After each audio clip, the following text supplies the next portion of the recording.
Bonjour and welcome to the kitchen. Today we are making a French-Canadian classic, tourtière. This is a holiday tradition in a lot of Canadian families.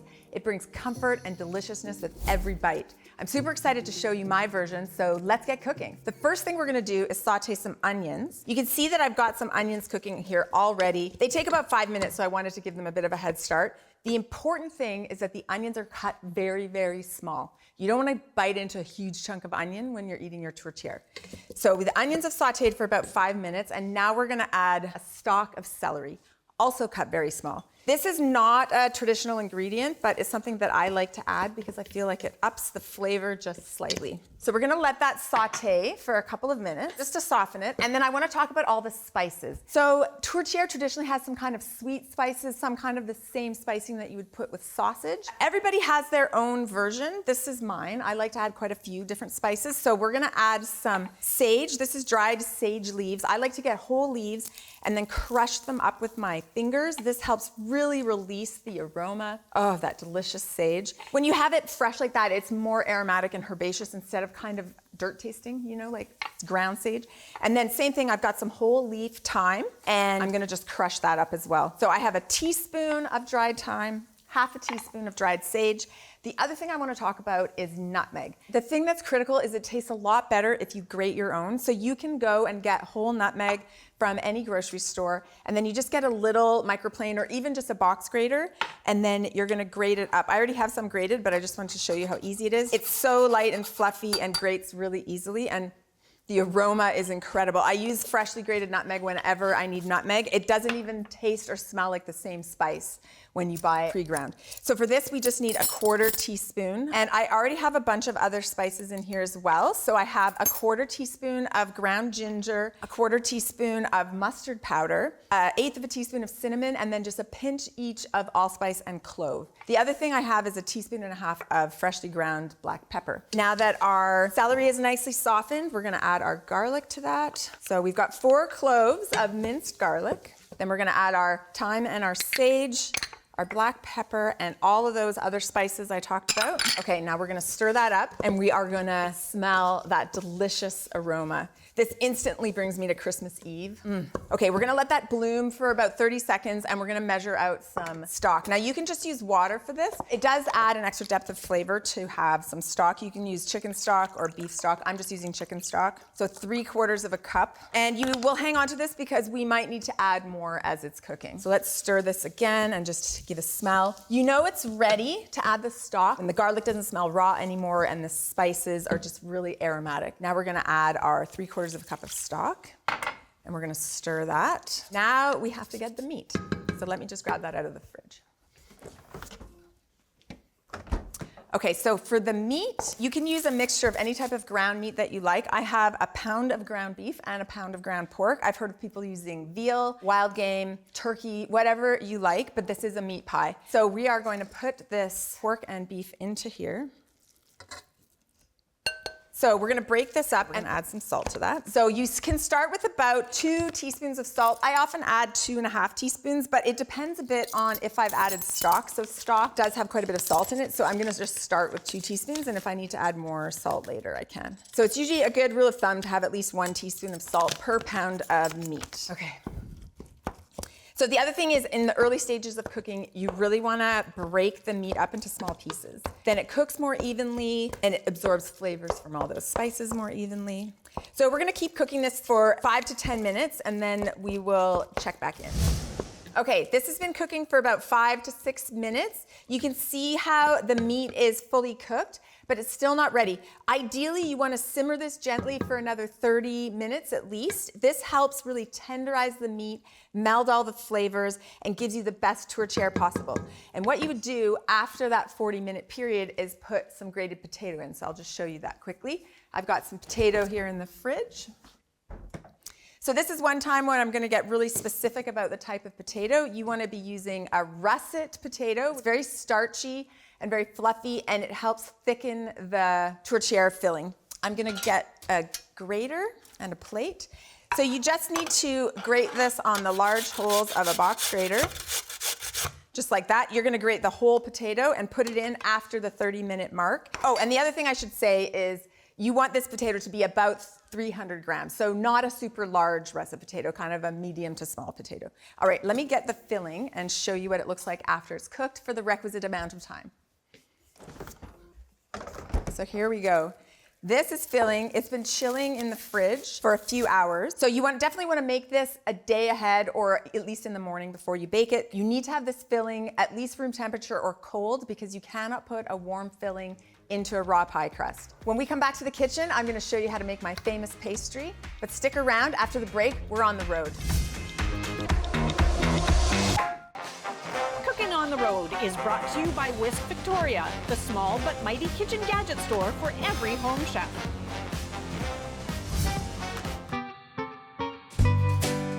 I'm here with Fraser Orr of Fraser Orr Butcher, and I'm super excited. Before we get into this, which I know you're going to show me some cool things, Sure. I would just love to know the history of the business in this location.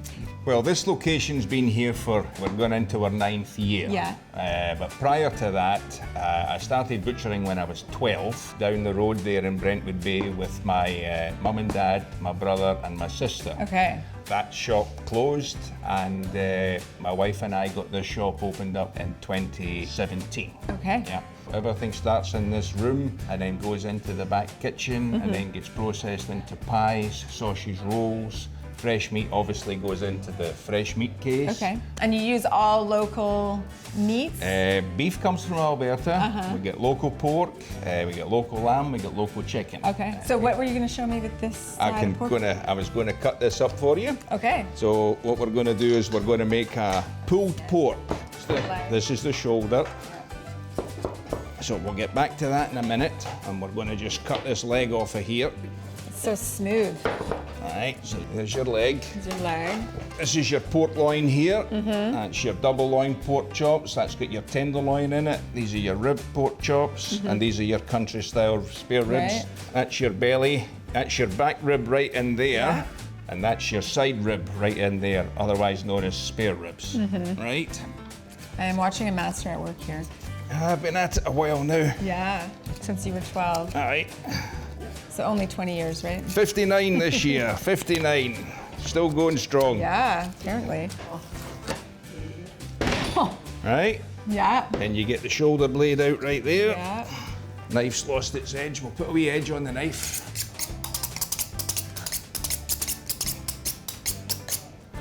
How many times a day do you use that thing? Oh, all the time. I love it. So there you go. That's ready for going into the crock pot Right? and becoming pulled pork. And Heidi, you're just going to stay around here for 10 hours while that Okay. cooks.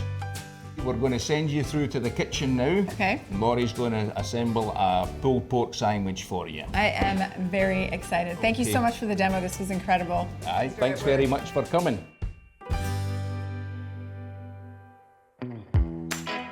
Well, Heidi, I have some lovely pulled pork for you. That looks delicious. We do a little barbecue sauce. Okay. I always use a brioche bun Yes, nice because and soft. Yeah. they can handle it. And a generous portion of that delicious pork, pulled pork. little sauce, our house-made coleslaw Okay. right on there. I love this. And that is our pulled pork sandwich. Oh, it is beautiful. Oh, that's really good. So good. We also specialize in treats. So we Yeah. made some nice little tarts. Oh, that's good. Yeah, very fruity, not too sweet. Yeah. And you know what goes really good with that? Is peanut butter balls. Oh, ooh. So I love that you're not just a butcher shop, but like a pastry shop as well. A little bit of everything. Yeah. What's it like working with your husband? People think we're crazy because we're honestly together 24/7. But we're like two ships passing in the night. Right. We're there for each other, but it's not like we're side by side. Yeah. And, you know. You're like a it's team, like you're like opposite sides of the coin that works well Yep. together kind of thing. The yin and yang. Yin and Yeah. yang. I just love the vibe in here. It's so great. It's obviously very family oriented, very passionate and such Yeah. high quality. Our neighbors are our customers and vice versa. Yeah. Thank you so much. It was a pleasure to Oh, meet you. glad you came. Yeah, absolutely. Thank you. You guys, come check out a Fraser or Butcher in Sandishton. So good.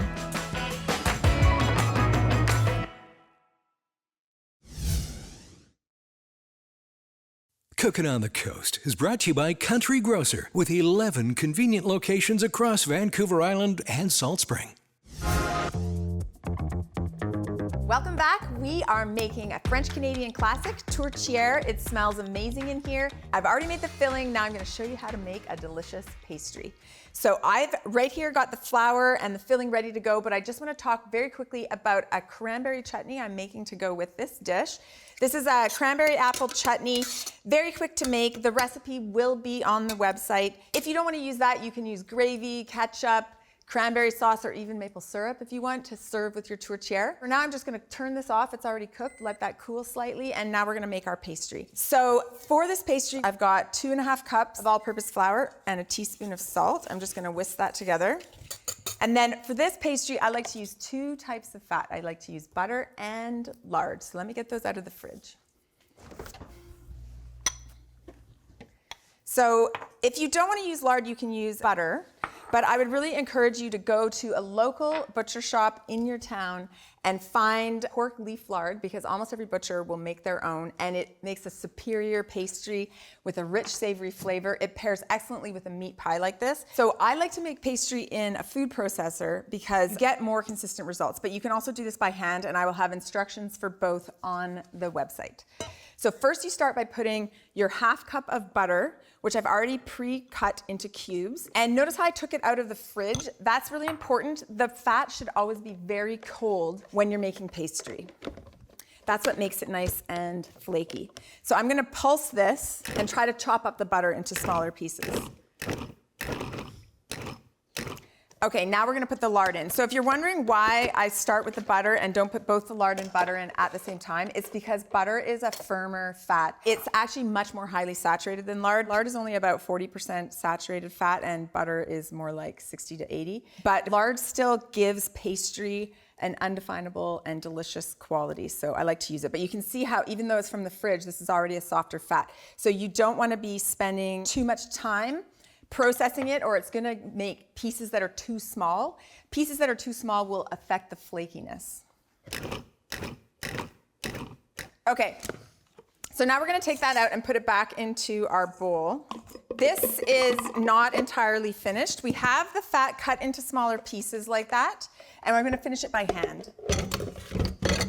The reason I don't totally finish it in the food processor is because you do run the risk of over-processing it and making the pieces too small. So the secret with pastry is that you want the pieces of fat to range in size from a small green pea to like a piece of cornmeal or oats, if that makes any sense. So you don't want them to be too small, or you run the risk of losing some flakiness, but you also don't want them to be too big, because then the fat will melt out of your pastry and just kind of sog out everywhere instead of being in your pastry. So I like to just finish this by hand. So once you have the fat distributed and there's no significantly large pieces and everything still feels cold, then you're gonna get some cold water and a fork. Now, I probably won't use all of this water, but I'm gonna start with a few tablespoons, and then I'm gonna mix it up. So one of the things I notice, people are really anxious about overworking pastry. There's so much fat in here that it will prevent the pastry from getting tough. So once I feel like it's mostly holding together,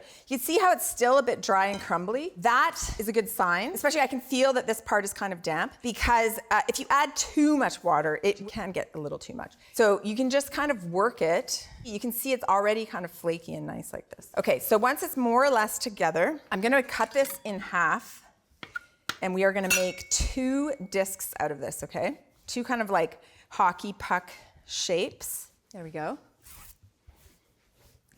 So again, you can see how I'm just encouraging the pastry to become pastry.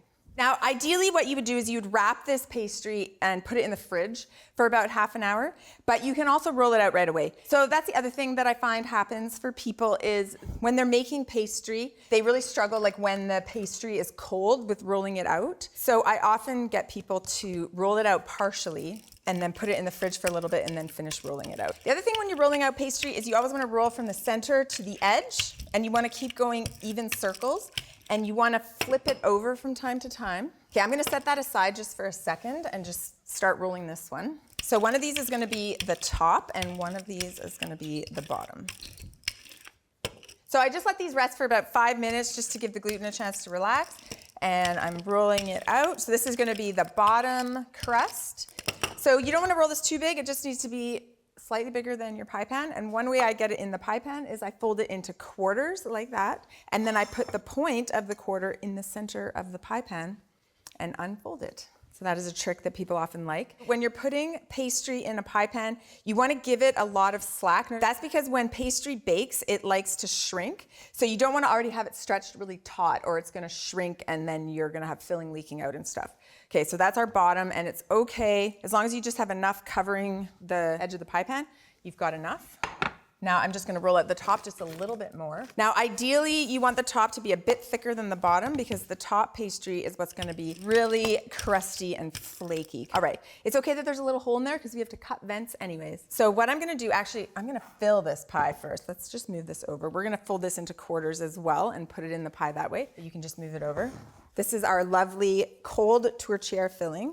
You can tell it has a lot of nice gelatin in it because it congealed in that form, but we're just going to push it into our pie until it's even. So you want to just make sure it's even all the way to the edge. Okay, now we're going to brush a little bit of water along the edge. This will just help the top and bottom edges stick together. Then we're going to take our top crust and we're going to cut some vents into it. Vents is to allow steam to escape. So I'll show you what I do. It's kind of like the Christmas snowflake thing. So I've got a quarter and I'm just going to cut some little triangles like so and like so, and then do that again over here, like so. And then you have like a really nice matching pattern. Okay, so now you're gonna do the same thing. You're gonna put the point of the quarter in the center and you're gonna unfold it like that. And look at that beautiful pattern like that you've got on your pie. So same thing, you wanna give some slack here because you don't want it to be too tight or it's gonna pull away and it won't be connected to the top crust. Then you're gonna pat it so it joins the top crust. Now you gotta trim the excess. So you wanna cut on the outside edge, have a tiny bit of overhang, and this gives you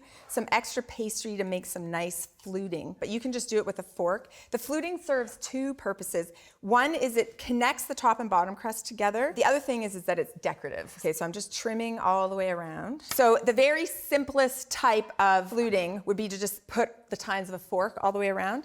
I like to do the finger thumb technique. I'm also just, this piece right here is a little thin, so I'm just gonna add a tiny bit more. You can always do that. If you like Play-Doh, you can patch it. Okay, you're gonna take your thumb of one hand and your two fingers of the other hand, and you're gonna go like this. So you're gonna lift up the side and you're gonna poke it all the way around. And it makes this beautiful fluted edge. And I do this for fruit pies as well.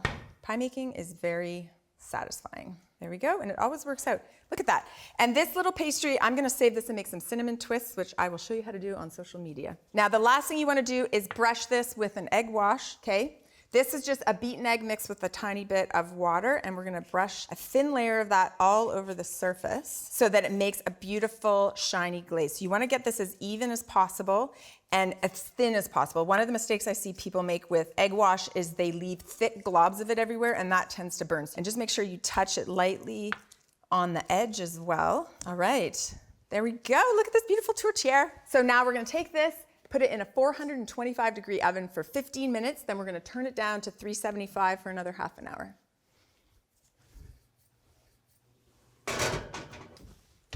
Okay, because that's gonna take about 45 minutes, I have one already made, not just because of the cooking time, but because you need to let it cool for 30 to 60 minutes before you try and serve it or the filling will leak out. So let me grab it. There we are. Look at how beautiful and golden. You can see that flaky pastry and I can smell the delicious spiced meat. Let's get this served up. All right, we're gonna cut into this. Wish me luck. Oh, can you hear the flakes? You always wanna make sure you get right to the edge. This is bringing me right back to our Christmas Eve family dinner. Let's pull that out. Beautiful tourtière. Okay, I always like to serve this with just a simple green salad and some of that cranberry chutney I made. So I'll put this chutney on here. I just like how this brightens up the plate. All right, let me just grab my green salad out of the fridge. I'm just gonna toss this with a light vinaigrette. Sometimes I've seen people serve this with steamed green vegetables or even pickled vegetables. Okay, let's get this on the plate. There you have it. Comfort food doesn't get any more classic than this. Whether it's for the holidays or just for a cozy night in, tourtière always feels like home. Don't go away. Find the perfect pairing for this dish up next. Pairings are brought to you by Liquor Plus. Discover the plus. Now that our beautiful tourtière is out of the oven and ready to serve, there's just one question left. What is the perfect pairing for this classic dish? Shannon from Liquor Plus is here to help us out, and she's brought along something very special to complement these rich, savory flavors. Welcome, Shannon. Thank you. Nice to see you. Thanks for coming back again. We're going to talk about Beaujolais today. So Beaujolais is a region southwestern kind of corner of France. Okay. When you see Beaujolais red wines in the liquor store, it always means Gamay. Okay, that's a great variety. Gamay is Yeah. a grape variety. So it's in the southern part of Burgundy. And really, if you like something that's kind of like lighter, elegant, this is one of my favorite grape varieties. It naturally produces like a smaller grape, thin-skinned Okay. grape variety. So you're never gonna end up with something really tannic. Okay. It's always quite like pretty and elegant. And if you like Pinot Noir and you like Pinot Noir from Burgundy, we all know it's gotten a little bit expensive. So this is actually a great wine to choose if you want something that isn't gonna break the bank, but is quite flavorful. Okay, so this is like a red, but it's lighter and more flavorful. It is, yeah. So light to medium bodied, moderate tannins, but like has really good acidity. A little bit like savory, it's always got a little bit of a spice to it. And then I just brought along some other local examples, Gamays. more local ones? Okay. These are all made in BC, things that you might see at your local bottle shop. So do you think they're kind of similar to a Beaujolais just because Yeah. it's the same grape? Yeah. Okay, sweet. All right, cheers. Cheers. Smells good. Yeah, that's really nice. Not super tannic, really light, really fruity, but you know, pairs like really well with what you have going on here. Let's try this out. I'm gonna Sure. try it with some tourtière. Oh, I'm so excited to dive into this. Really nice like acidity to pair with the meat. I noticed that you have the cranberry, which will go really well with this as well. Yeah, it kind of like cuts it and enhances it the same way that the cranberry would, but in a more sophisticated way, honestly. Like a classic sort of like French Canadian dish with a Burgundy wine. It's kind of a perfect pairing. Yeah, It's a so this is condiment. like the perfect pairing as usual. Thanks so much. You're welcome. Cheers. And that's it for today's delicious adventure. Thanks for joining me in the kitchen. Until next time, keep cooking, keep tasting, and remember, the more you learn, the better it tastes. I gotta eat some more of this tourtière. I haven't eaten any of the salad yet though. You want salad? Is that important? I mean, I guess we have to have some veggies, but oh, that cranberry is good. You like that? yes. This tourtière is banging. I can hear that crunch whenever I dig into it.